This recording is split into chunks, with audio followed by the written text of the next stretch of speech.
mga kamartes, kain na naman po tayo dahil tanghali na.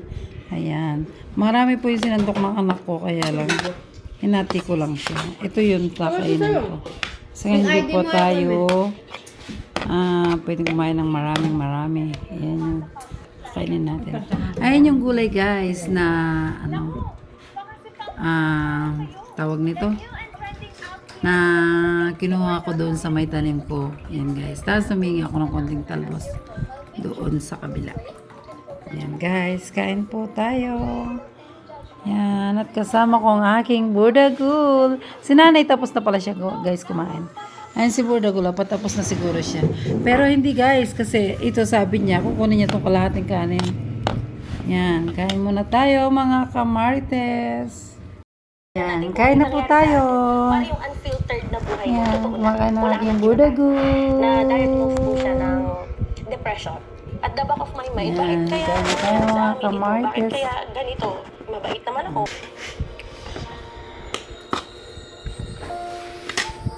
So, Unfiltered Life of Carla. Yes, po.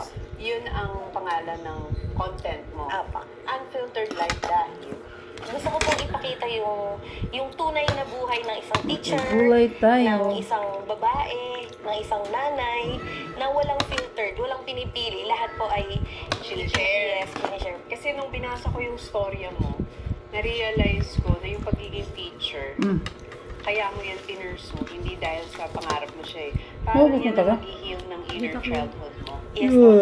Kasi nung bata ka, ang napansin mo sa Yung mga teachers Burdagul ko. ay, Di daw niya gusto binibili ng kain. Every birthday, Valentine's, Christmas, lagi po silang may cake. Eh ako po kasi, nung elementary days, pag every birthday po, ay hindi ko naman na-experience ang may cake. May cake Siyempre, lang po ako sa kukunin natin picture ito, nung ang first isda, birthday, hindi ko na po guys. yun maalala. Kaya sabi ko, magti-teacher ako para meron akong cake.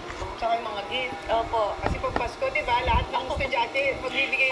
daan, kumbaga, bakit ako nasa content creating ngayon, bakit ako naging vlogger, ma'am. This is the first time na isi-share ko siya, isi-share namin siya ng husband ko. Ang pinaka-reason po talaga is, bakit ako nag-vlog is because of my husband. Gusto ko mapanood niya ako. Nung time po na yon, around June last year, 2023, sarap po ang gulay. na-diagnose po siya ng depression. asawa? Niya na, naiisip yun, Nakausap ko na, nararamdaman lagi niya, naman. ayaw niya akong kausapin, ang gusto niya, maghanap. Sobrang hirap niya sa part ko kasi hindi ko siya maiwan kasi kasama ko siyang, kaya nangyayari sa amin ito, bakit kaya ganito, mabait naman ako, wala naman ako natatapakang tao, pero Yung energy kasi, bumibigat. Nakakayak po yung narinig ko pinapanood ng anak. Tapos ma'am, kaka-loan ko lang nun para magnegosyo kami.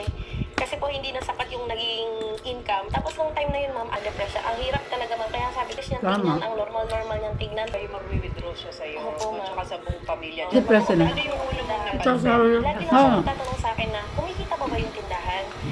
Worth it pa ba ako? Or meron pa akong naitutulong sa'yo? Nakikinig kami, Lagi guys, ma'am, ng ano, yung ulit-ulit vlogger tanong na, niya. Yun pala ma'am, nag-i-start na pala siyang teacher. mag-isip. Nag-iisip siya ng nag-iisip na parang hindi nagiging sapat Marakang yung ginagawa ngayon, niya. mga Ang dami ng vlogger. thinking ako. Parang ang isip niya, teacher ka, hindi kita ka-level. Bumaba ang tingin Opo. niya sa sarili niya. Opo. Pag sinasabi ng asawa mo na iwan mo na ako, maghanap ka na ng iba, ano sinasabi mo? Wala ma'am, nag-i-stay lang po ako doon.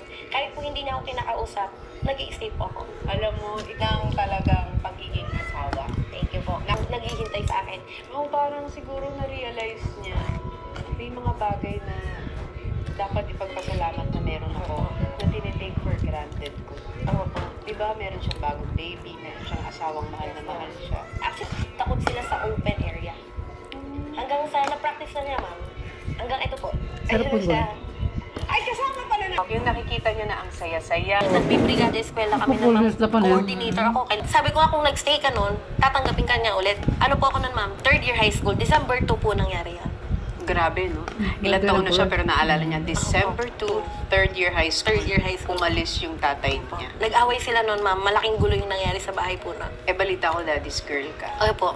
Sa amin lahat na magkakapatid ma'am, sa akin pinakamalapit ang tatay ko. So, ang laki ng effect nun sa'yo. Kasi kumbaga kung daddy's girl ka, ang hero mo, tatay mo. Opo. Tapos nakita mo ganun ang ginawa. Opo. Parang inabando na kayo. Neglect. So, paano naka-affect yun? Kasi ang tatay ko po, ma'am, mahilig siyang magluto eh. So, dahil sa kanya, kumakain kami ng sabay-sabay. So, kami, ma'am, na mga anak niya, nasanay kami na, ma'am, na pag gusto mo na kumain, magluto ka ng gusto mo. Magluto ka ng sayo. Wala wala yung sabay-sabay kaming kumakain. Napaka-importante, ma'am, ng sabay-sabay kayong kumakain na magkakapamilya. Tama. Yung nag-uusap-usap kayo, nagkakamustahan, nawala po yun. Ilang taon din nawala yun, ma'am, 6 years.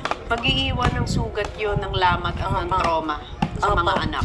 Pero ako kasi, ma'am, kahit na ang ano ko sa tatay ko ay sobrang taas ang tingin ko sa kanya, nung time na yon hindi naman bumagsak, ma'am, eh. Apektado po ako, nasaktan ako. Kaya lang, ma'am, wala nang tatayo para sa mga kapatid ko. Ako po ang lagi niya nakakausap nung time na yun na wala siya sa bahay. Tapos nagsisisi naman po siya, kaya lang siguro nung time na yun, kahit na nagsisisi siya, ang pakiramdam niya, wala na siyang babalikan. Kaya hindi po siya bumalik. Okay. Para doon sa mga nanonood sa atin, yung tatay mo ay nagsisi na iniwan ng pamilya niya. Yes po. Nasa huli ang pagsisisi. Nasa huli ang pagsisisi, ma'am. Pero, Opo. bakit sinabi na wala na siyang babalikan? Akala po niya, ma'am, sa sobrang galit ng nanay ko, ay hindi na siya makakabalik, hindi na siya tatanggapin. Pero yung nanay ko, ma'am, kahit na ganun siya, umiiyak siya, ma'am, eh. 1 taon din umiiyak yung nanay ko, ma'am. Pero sobrang tapang ng nanay ko, ma'am. Nag-away sila ngayon, naghiwalay sila. Kinabukasan nagtinda na siya. Iba talaga mga babae. Opo. Grabe. Parang siguro, ma'am, sa kanya ko nakuha. Yung Yung ganun na kahit attitude. broken-hearted Opo. ka, tatayo, nilalabang ko to, kahit Opo. parang durug na durug yung loob ko. Wala akong magagawa kasi walang choice. Kailangan akong tumayo magtrabaho. Hindi ako pwede magmukmok. May Opo. mga anak ako. Opo, ganun siya. Siguro, ma'am, after 6 years doon pa lang siya natauhan. Malaking part kung bakit buo ang pamilya ko ngayon dahil yung sa nanay ko. Totoo yan.